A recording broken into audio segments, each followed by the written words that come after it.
کیونکہ ایران کے متعلق پہلے بھی میں بارہا یہ کھلم کھلا اقرار کر چکا ہوں کہ مذہبی عقائد سے اختلاف کے باوجود ایرانی قوم اسلام کے معاملے میں منافقت نہیں کرتی، سچی عاشق ہے اسلام کی۔ ان کا اسلام کا تصور غلط ہو سکتا ہے،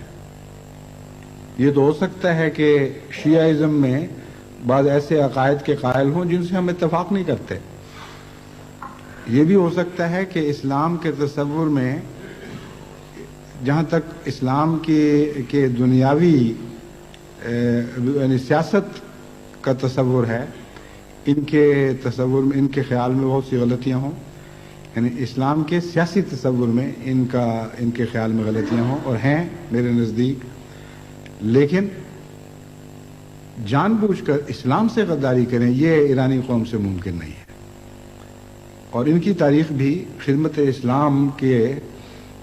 عظیم کارناموں سے روشن ہے۔